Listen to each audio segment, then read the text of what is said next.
Hayden Panettiere, the child actor turned adult actor, is currently doing a press tour for her upcoming memoir, This Is Me. And because of that, she recently did an interview with Jay Shetty. I watched it and I thought that there was a lot in there for us to talk about the trauma of child acting and entitled parents, the stigma of postpartum depression, self-blame in abusive situations. So I want to show you what she said and then go a little bit deeper into the psychology of everything that she talked about. Let's get started.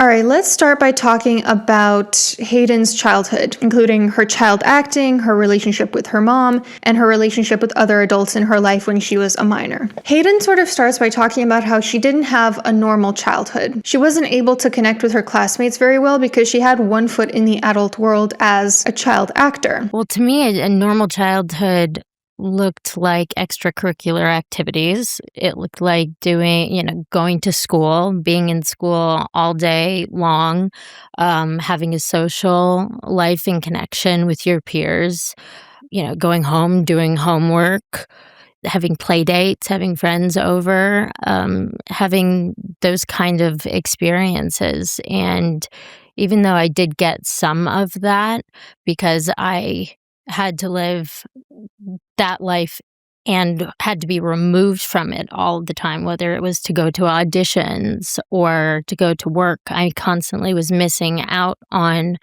the social aspect. Yeah, just being able to be a kid. Yeah. Did you recognize that then? I did. I remember school was very tricky for me because here I was trying to fit into two different worlds, and I was dealing with this massive world, which is the industry, and dealing with big emotions like what you feel after rejection or not getting a role, or a ridiculous amount of praise, an unhealthy amount of praise that you get at too young of an age. And then I had the world that I was desperately trying to fit into as well, that I was supposed to fit into, that it should have been easy to fit into, and I couldn't fit into that either. So I was like, where do I belong? Hayden talks about the impact of being a child who contributed financially to the household income. It seems like she was very cognizant even then that her acting was contributing to her family's well-being. I want to make it clear that, my father was a lieutenant in the fire department and he had businesses, so I wasn't supporting the family, but I do remember being very young and my mom trying to explain to me that this corporation she set up paid for the cars, the lease on the cars, and the cell phone bills because it was a tax write-off. Right. And I remember that role reversal being incredibly uncomfortable for me, where I was, on one hand, I was still a kid and I was listening to my parents and had to do everything that they told me I could and could not do. But at the same time, I was working hard, making money, and this money was going towards things that I wasn't privy to. This is in psychology what we call parentification. When a child is given adult responsibilities, whether they are financial, like, making money for the family, or logistical, like being the one supposed to hold everything together, make appointments, do things that, the parents should be doing, or even emotional, like providing support to the parents instead of the other way around. Parentification is a form of what's called role reversal, which is when two people shift the roles they have in a relationship, like a parent takes on the role of more like the child, the one who's being dependent, and the child takes on what's supposed to be the role of the parent. Parentification is traumatic for children because children don't yet have the capabilities of an adult. Children need protection. They are the ones who need support. They're not the ones who need to be doing the protecting and supporting. Putting those kinds of responsibilities on a child is kind of like asking someone to carry a weight that's twice their size. Unless they're like some sort of really strong bodybuilder, it's going to be incredibly difficult for them and even dangerous. What kinds of parents typically resort to parentification. Often it's parents who are very overwhelmed.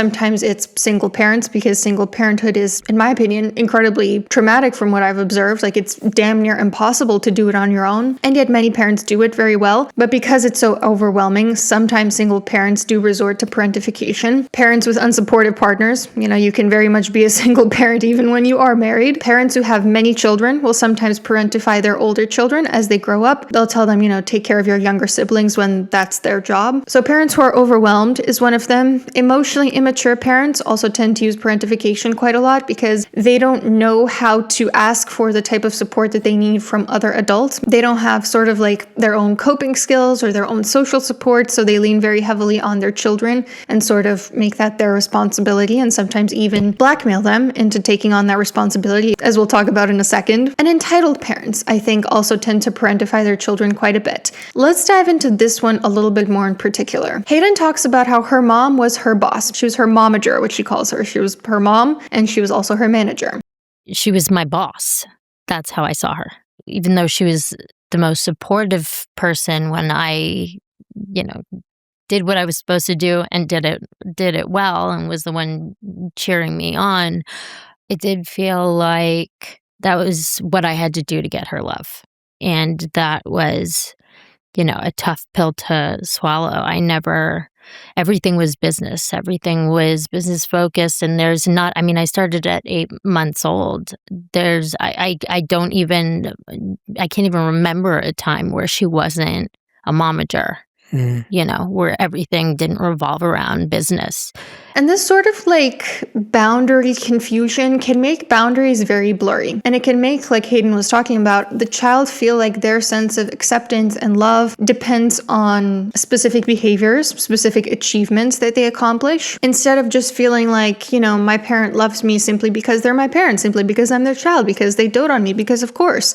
When your parent is not only just a parent to you, but also something else, some other role in your life, it makes it hard to feel like you have that sort of unconditional acceptance. It's kind of the same concept as why therapists are encouraged to only keep one role with their therapy clients. Like they're not supposed to be their friend or certainly not their partner or go into business with them or anything like that. Because when you are in a supportive, protective role, like a therapist is with a client or like a parent is with a child, you really shouldn't confuse the boundaries anymore, because that interferes with your primary role in that person's life. Now, why is it important for a child to receive unconditional support from their parent? The way that children are treated by their parents becomes their self-concept. And actually, a lot of times the way that a parent speaks to a child becomes their inner monologue. So if a parent is extremely critical, that child will then develop this very harsh inner critic that just never shuts up. So if you're growing up and you feel like your parents' love or support or acceptance, whatever, is conditional, you're not internalizing that internal sense of worth that children with supportive parents do experience. Kids are very malleable. They're at an age where they absorb everything, and the things that parents tell them, the messages that they give them, are absorbed very, very quickly. And especially because of like what's going on for them biologically and neurologically at certain ages, those types of patterns are very difficult to then shift as an adult. Certainly not impossible, but very, very difficult. And so then you grow up to be an adult who feels like I need to perform, or I need to achieve, or I need to do certain things in order to have a sense of self-worth. When in reality, you should have self-esteem, you should have self-worth, regardless of what you accomplish. If you didn't experience that in childhood, you're probably not going to develop it unless it takes a lot of hard work. Hayden also talks about how her mom put her in the role of therapist and confidant and shoulder to cry on. And there were periods of time as I got older where we spent a lot of time traveling and on the road together, and I was the only person there, so I became the confidant and the assistant and the therapist and the shoulder to cry on and everything but her child. This is an example of that type of emotional parentification that I was mentioning. It makes a child responsible for any painful emotions that their parent feels, when in reality it should be the other way around, right? Like a child expresses a big feeling, the parent sort of guides them through it, not the child is helping the parent deal with these big adult emotions. That is, again, a burden that's way too heavy for children to carry, and it's not theirs to carry. Now listen to what Hayden says about her mom's reaction when she told her that she doesn't want for them to work together anymore, she just wants them to be mother and daughter. When I was 19, I finally got the guts got up the courage to split from her as business wise because I desperately wanted a relationship with her, desperately wanted her to just be my mom. And so she came into my trailer during lunch when we were filming Heroes, and I said to her, I don't want us to work together anymore. I just want you to be my mom. And I remember being hopeful, but there was that part of me who knew her too well. But I also wasn't expecting the reaction that I got, which was, "You owe me." And that's all she said. And she walked out. And part of me was like, "Oh, I'm relieved that it was short, like rip the Band-Aid off." But then it was like this dark looming cloud, over my head going, what does she mean by I owe her? Mhm. What form of payment is she expecting? And it was disappointing to find out that it was money and that she didn't pursue a relationship with me as just a mother-daughter. You owe me. I feel like this specific type of parent needs to be studied because we see this with parents who turn their kids into child actors. We see this with mommy vloggers. We see this with estranged parents who will emotionally blackmail their children. It all kind of seems like the same bucket to me. Why do some parents feel like their children owe them something simply by nature of being their children? Let's think about this really deeply for a second. Why might a parent feel that way? I think one reason is a lot of parents have this unconscious belief that children are property. And that is to some extent, a belief that society perpetuates. And until very recently, kids were not treated as, a class of people that parents are supposed to protect. They were sort of seen as property. Another reason is that some parents take advantage of vulnerability. And what is more vulnerable than a child? I know what it's like to experience a family member punching down on me because I was the most vulnerable, because I was the youngest of the family. And I know that when I started growing up as a teenager, as a young adult, and even to this day, when I don't allow that person to treat me like a punching bag anymore, this person gets really upset because it's the sense of entitlement of what do you mean? You're the most vulnerable one in the system. I get to punch down on you. I get to take advantage of your vulnerability. If I can't even take advantage of you, then who can I take advantage of? I think another reason is that a lot of parents, especially those high in narcissism, see their children as an extension of them, where it's you can't possibly want something other than what prioritizes my desires and my well-being, because you're not your own person. You exist as an extension of my own desires. I think a lot of these parents are also highly selfish, where it's assumed of course, everyone's going to bend over backwards to do whatever I want, and it doesn't matter if it's inconvenient to other people. And lastly, I think a lot of these parents are also very entitled, where they feel like they are entitled to getting whatever they want, so it's an injustice if that's not happening, and of course, they're going to expect that most from their child, who they see as an extension of them, as their property, and as vulnerable. So it makes perfect sense that a parent who becomes a child's manager or a mommy vlogger would also utilize emotional blackmail, because the common thread in both of these things is entitlement to having your child serve your best interests, your financial interests, rather than what's actually good for them, which is to just be a kid and not have to work. Hayden also spoke about how her mom sort of blamed her acting career for why her mom was away from her husband and son. And this type of parent who emotionally blackmails their child will view anything that goes wrong in their own lives as their child's fault. They don't want to take responsibility for what they, as the adult with the power in the relationship, did to make that outcome come about. It's much easier to instead just blame it on someone much more powerless. Parents who do this really need to take responsibility for their choices. Hayden mentions that her mom actually was an actress herself, and she stopped to instead manage Hayden's career. And she's not sure why that happened. Her, what I think is very generous theory, is that maybe her mom did it for Hayden's well-being. There are also other possible reasons. One being that it's easier to make someone else do something, especially when you have power over that person, than it is to do that hard thing yourself. Another reason is, if things aren't working out for you very well and you see that maybe your child has some talent, again, it's easier to make them do the work than to do it yourself. And again, just that notion that a child is a piece of property and you need to get sort of the full ROI on them. A lot of parents feel they're investing into their child by by doing just like basic things of like raising them. And then they're like, okay, now what do I get out of it?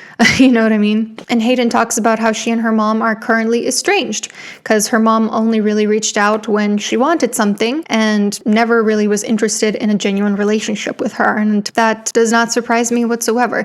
This sounds like exactly the type of parent that would be estranged. But let me switch gear for a second. My relationship with food has changed quite a bit in the past few years. When I moved to France, the entire food landscape changed there, and I had to like get readjusted, find like new recipes to cook every week. Then I got pregnant and I developed food aversions, which means I didn't want to see any food around me for a few months. Then postpartum, obviously I didn't have a lot of time to cook because, I was taking care of the baby. And then I moved countries again, so I just needed to adjust to a different food landscape, different supermarkets, all that good stuff. But now I feel like I'm finally in a place where I feel good about cooking again. My point is, I know what it's like for cooking to feel like a burden, and that's why I was really excited when HelloFresh decided to reach out to sponsor this video. HelloFresh delivers the ingredients and recipes you need to cook for yourself every week, so it takes out the decision fatigue and the repetition of cooking the same meals over and over again. They have over 100 recipes to choose from, so you can select if you have any dietary restrictions, if you want like particularly high protein meals, for example. All of the meals take under half an hour to cook, and you can swap meals or pause at any point. It's not like contract based. There's no gotcha. For me, a HelloFresh subscription is cheaper than going to the supermarket because HelloFresh just gives you exactly the ingredients that you need for that week's meals. So it's no waste and it's no running out of food. Since I don't live in the US, sadly, I wasn't able to try the meals for myself, but I did send them to my parents and they looked absolutely delicious. My parents really appreciated getting some variety in their meals. Look at this delicious mushroom burger and this chicken meal with pine nuts, potato wedges, and arugula salad. My parents were shocked when they saw like the volume of food that delivered when they got it. You can get 10 free meals and your first box ship free if you use my code Dr. Anna FM. That's DRANAFM. The free meals are applied as a discount on your first box. So use my code Dr. Anna FM at HelloFresh.com. Thank you so much to HelloFresh. But something else that I found really, really interesting from this interview was Hayden was talking about how the first person who ever bullied her was her kindergarten teacher who didn't like her. Time I really felt like I didn't fit in, though, was actually when I was in kindergarten, and it was brought on by the teacher not liking me. Oh. The opinions of the teachers and the way that the adults saw me was rubbing off on the kids. And I can only imagine what the kids' parents were saying about, their children going to school with an actress at home. But yeah, I was bullied first by a teacher in kindergarten, and then it graduated to first grade was the first time I heard anyone say, raise their hand and say, why does Hayden get to miss school and we don't? And that was the first time I felt like, oh, it bothers them that what I do. And then middle school, which is treacherous as for anybody, but especially as a female, like girls are just really hard on each other. And it wouldn't help when the teacher would roll in a screen and say, hey, we're going to watch a movie during class, and everyone would get excited, and then they'd pop in Remember the Titans. And there I was trying to fit in and just trying to find a seat next to somebody who wasn't rolling their eyes and or huffing and puffing about having to sit next to me. I was just trying to blend, and then they were popping that on, and I was just like, is this even legal? Like, can you do this to a kid? Is this child abuse? Yeah. Was it ever clear what the reason the teacher who bullied you was, or did they ever have any interactions with your family? Or No, I mean, first of all, kindergarten is way too young to really do anything wrong. I mean, I remember when the first time she ever bullied me was the very first day of kindergarten, and we were coloring, and they had the crayons in these wet wipe boxes, and they said, wrap it up, everybody close the boxes, and as being kids, it became a little bit of a race of who's going to close it first. And I went to close one, and another girl went to close it at the same time, and it went on her finger. Yeah. And I apologized profusely and felt horrible about it. And I remember her best friend walked up and said, yeah, but we have to tell on you. And my heart sank, and I didn't know how it was going to go. And they walked up to the teacher and told her, and I looked at her and I said, it was an accident. And she looked right at me and she said, oh, it doesn't look like an accident to me. Very bitter adults who feel like they aren't where they want to be in life will sometimes envy other people who they know are going places, but to imagine them doing that to a child who they know is going places is so fucked up. It seems to me like this teacher devalued Hayden because she saw her getting a certain amount of glory as a child actor, a certain amount of glory that maybe she felt entitled to getting. It's like, who is this little 5-year-old think she is to be, famous and working on movies when I'm over here feeling unsatisfied with my life? I should be the one that's actually getting this glory. To me, when I heard this, it really sounded like her teacher projected her own malintent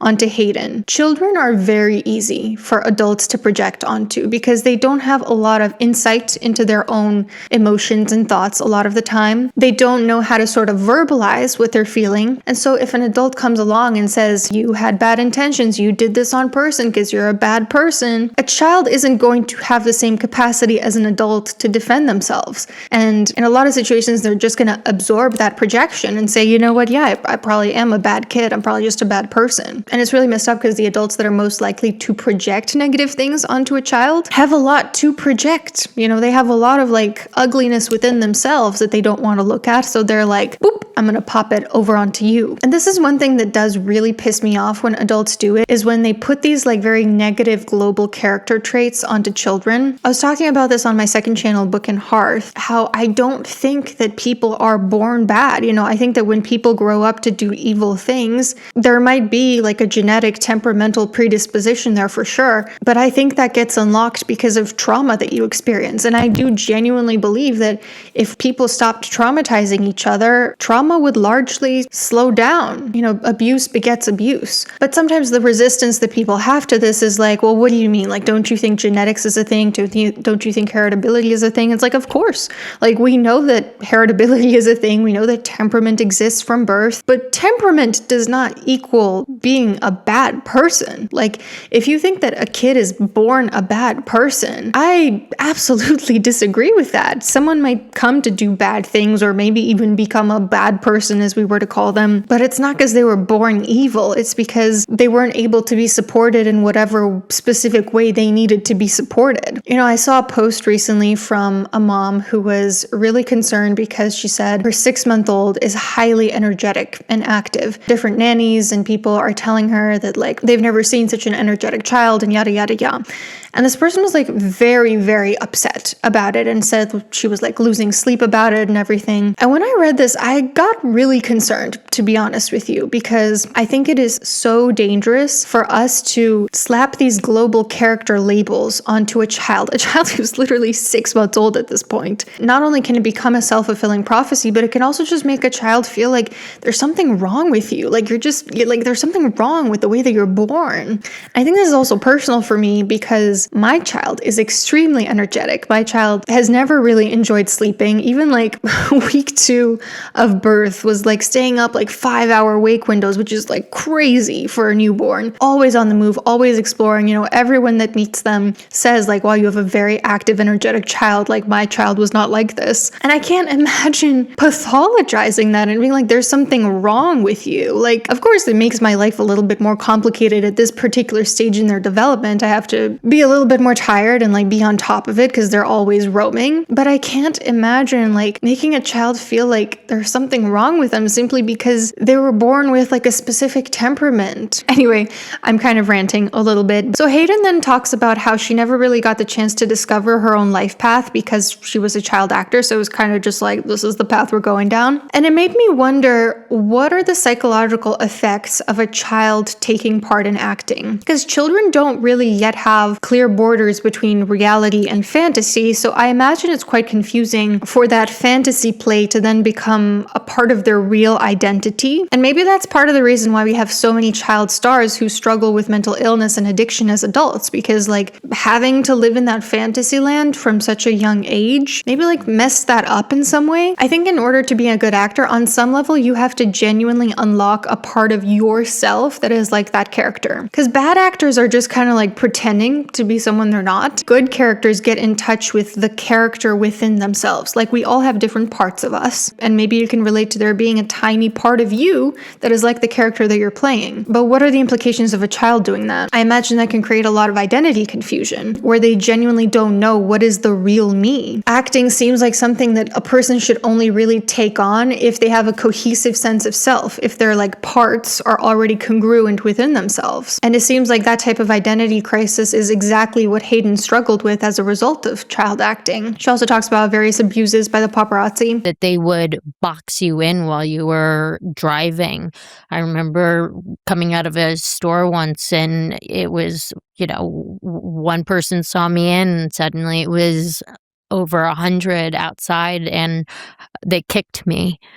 I just felt this kick on the back of my leg, and I realized, and when I turned around, they had a camera in my face, and I realized that they were trying to get a reaction out of me. And honestly, like, I don't think that attitudes on that have changed very much since it happened. I think they're particularly bad for women. Like, if you look at the way that people praise Cillian Murphy for being kind of like dismissive with like stupid questions, or how they feel like he's so relatable when he's like socially anxious in public, or like not really down for all the like narcissistic glam of the red carpet, versus the way that they treat Chappell Roan, kind of taking part in the same exact behavior. And listen, I defended Chappell Roan when she first came out and said that like people are coming up to her and like being really parasocial and harassing her. And after the whole thing with that like Brazilian soccer player's stepdaughter happened, I was like, maybe I shouldn't have defended her, because maybe she's a different definition of harassment. Like, I don't think someone just coming up to you or even just smiling to you is harassment.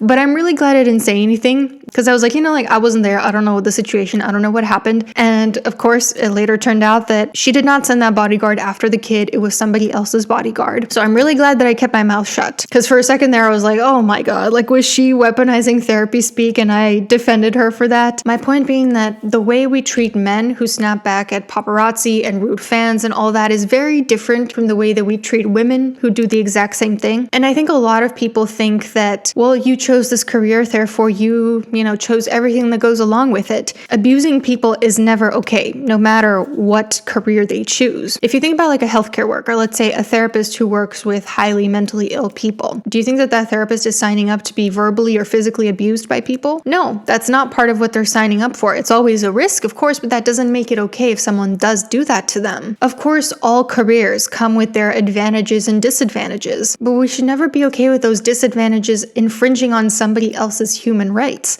The right to privacy, the right to physical space, the right to consent to physical touch, the right to freely move and live, the right to be left alone if you so ask. Of course, it's not a problem if those basic rights aren't being infringed upon. I've had a couple wonderful experiences with people, recognizing me and saying hi and like being just very sweet. That's very different from, paparazzi chasing you down, getting all up in your face, causing you to put your life in danger. Like, that's not okay, no matter what career you chose. And then Hayden also talks about postpartum depression. She says that when she was going through it, she didn't really know what it was. She thought she was just going to feel this way forever, because no one in her life, none of the women had really talked about postpartum depression. She mentioned the stigma of not connecting with her daughter properly and how she tried to sort of self-medicate her depression with alcohol. From as a young age, I was dreamt of becoming a mom. Like, it was something that I always knew that I would be, always wanted to be. And then I had my daughter, and I knew something was just terribly, terribly wrong. And now there's a lot of stigma around postpartum, and there's a lot of misunderstanding, and it's on it's on a spectrum, it's on a scale, and fortunately, I never felt any hostility or negativity towards my child, thankfully.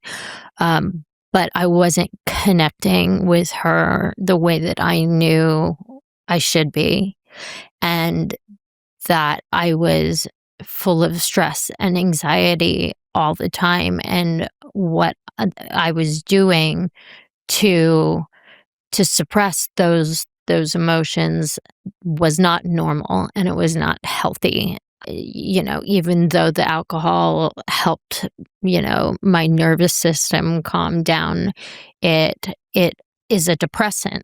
So over time, it made things worse, not better. In a moment or two, it might give you the illusion that it's making things better, but ultimately it becomes it backfires and it becomes a disaster. There was nobody around who understood because there was so much stigma around it and because it's so misunderstood.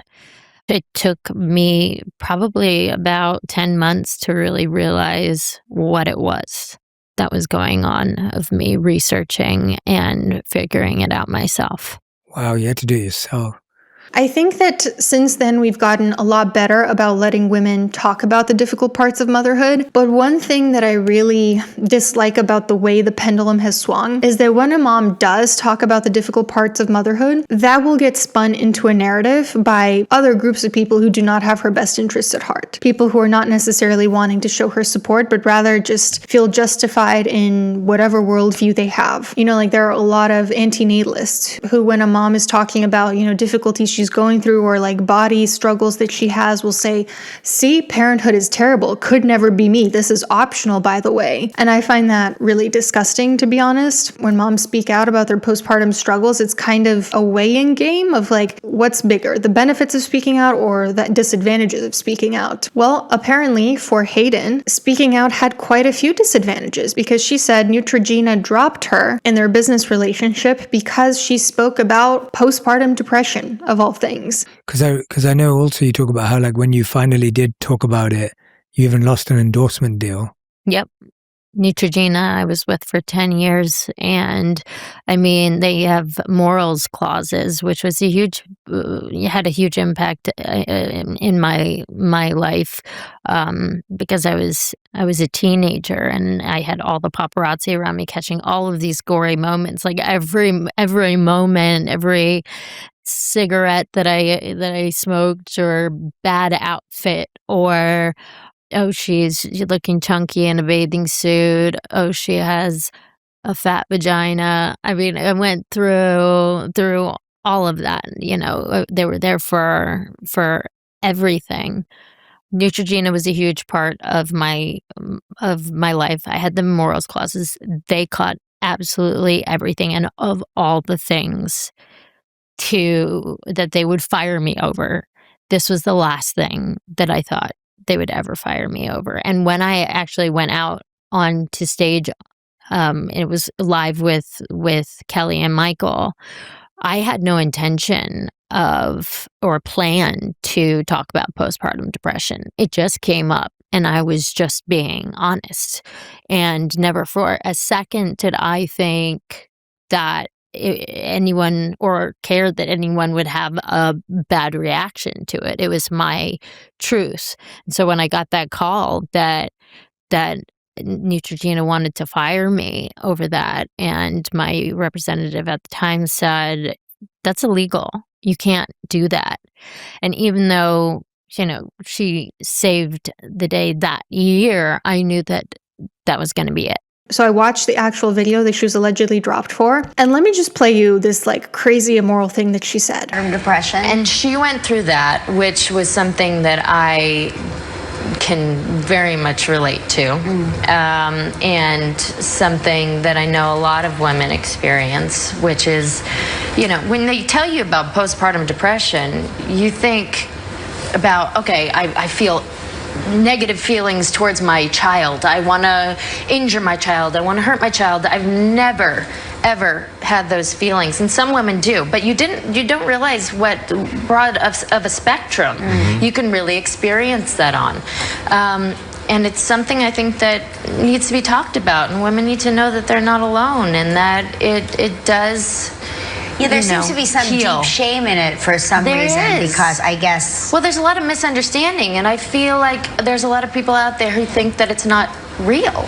that it's not true, that it's something that's made up in their mind, and it's hormones, and they kind of brush it off, and it's not true. It's something that's completely uncontrollable, and it's really painful, and it's really scary, and women need a lot of support. It sounds to me like she just wanted women to know that they're not alone if they struggle with postpartum depression. She even specified she has no hostility towards her daughter. She gushed over a photo of her daughter. She was upbeat and funny and positive throughout the interview. I find this absolutely outrageous. What message did Neutrogena want to send with that? That if you're struggling with postpartum depression, you're a bad person or you're immoral? If you're struggling, you need to do it quietly and not reach out for help? If you're struggling, you're the only one, nobody else feels this way? I think it comes down to the sexist stereotype that mothers must be completely self-sacrificial and make motherhood look really easy. So when a woman breaks that stereotype and is like, actually, no, this is like really hard, and like I'm struggling to connect with my child, it breaks this illusion that we all have of like the perfect ideal Madonna. What is postpartum depression about? Why is it so common? First of all, you have like a really big hormone crash. Like immediately after you give birth, your hormones just like plummet. And for a lot of women,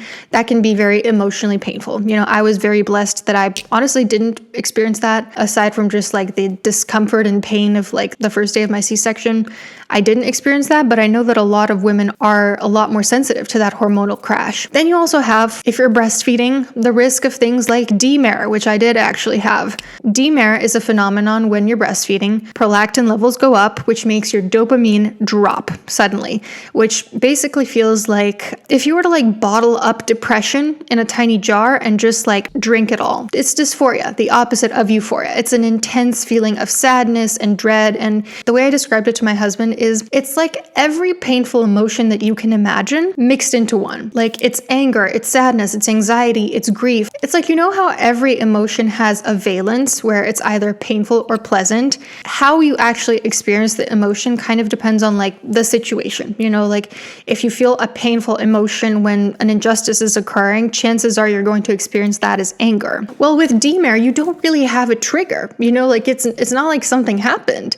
It's just this sudden dopamine crash that just causes you to experience all of these negative valence emotions at once, because there's like no meaning to be made of it. It's like nothing is happening. You're just like breastfeeding. And so the way that I personally experienced it, it was like that. It was just like, all painful emotions bottled up into one. And a possible reason why some women struggle with postpartum issues. A lot of women struggle with body image issues during pregnancy and then after pregnancy as well. Sleeplessness. This is definitely what I can speak to. Not letting someone sleep for a continuous period of time is a torture method. And that is what you experience for, most people, like 3 to 6 months. In my case, going on a year. Then you also have to consider the lack of time for self-care. You don't really get alone time if you don't have a village. 100% of your time is dedicated towards the well-being of somebody else. If you don't have a really strong support system, and I think especially if you like had a very different lifestyle before and expected to continue that lifestyle afterwards, I think that's something that you're really going to struggle with. If you had a C-section, you have to recover from major surgery while, again, taking care of a newborn 100% of the time. Sometimes the labor can also be traumatic. Like I remember a couple years ago,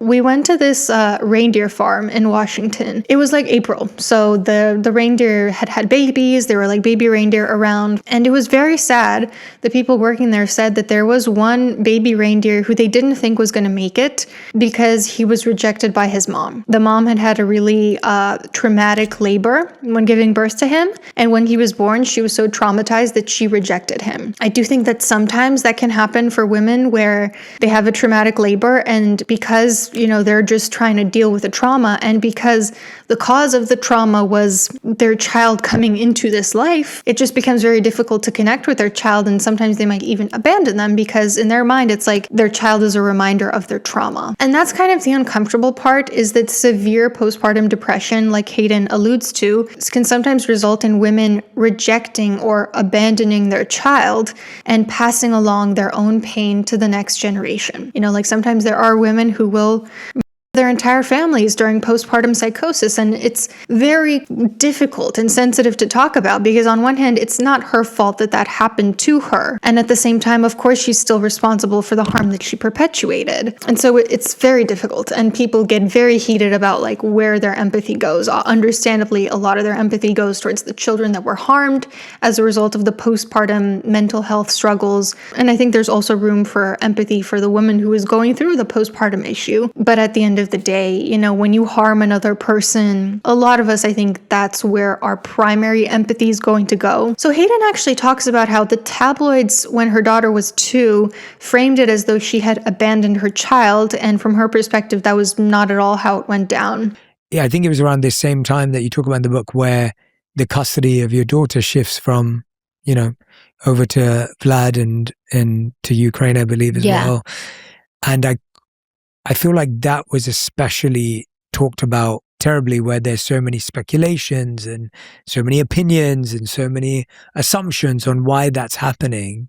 Could you tell us what was really happening? I mean, the idea that anybody would think that I would just give away my child and be okay with it is heartbreaking. Couldn't be further from the truth. You know, as you said, I was struggling with mental health and anxiety and the postpartum and having to act my way through it and just feeling like I completely lost myself. And I think a misconception is that I have been in the past forced into treatment when in fact I have been the one who sought it out, who was saying, I desperately need help. I know this is going to look terrible, but I cannot live like this anymore. And so it became this horrible cycle for years of battling depression and anxiety and alcoholism and substance abuse and me just trying to find my way back. Kaya was 2 years old, about 2.5 years old, that Vlad decided that he thought it would be best for her to live in Europe. And when that first happened, I did not have a good reaction to it. I went like mother lion. I would have burnt the world down for my child.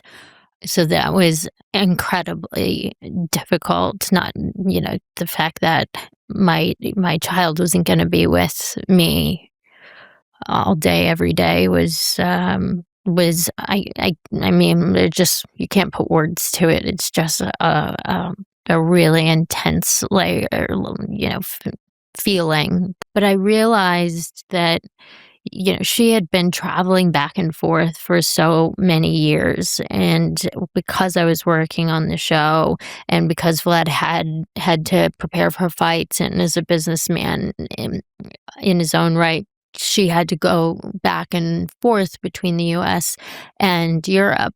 And sometimes we would go together and sometimes she would go with the nanny. So she had spent a lot of time over there. She had family, she had friends, she had extracurricular activities. She already had a beautiful life and she understood the languages and was starting to speak them. So by the time I finally got healthy, I felt like it would have been unfair of me and selfish of me to try to pull her out away from this life that she had been created.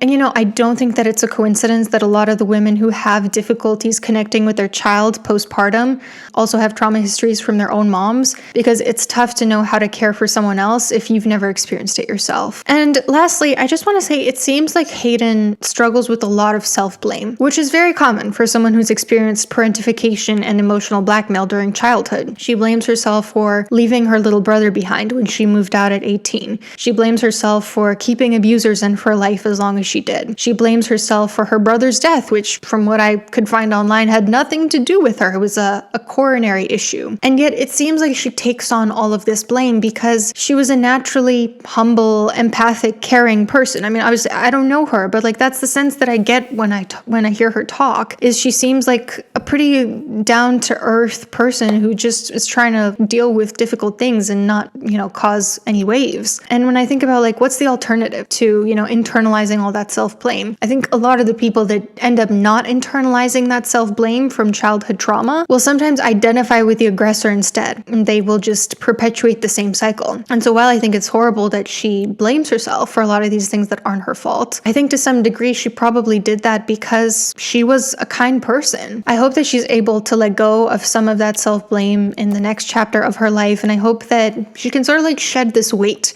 that's been put on her, because everything seems very heavy when she talks. Like it seems like she's grappling with a lot of grief, and I would hope that the next time she does a press tour for whatever reason, she's able to sort of get that light back in her eyes. Let me know what you thought about this video. Thank you for watching, and take care.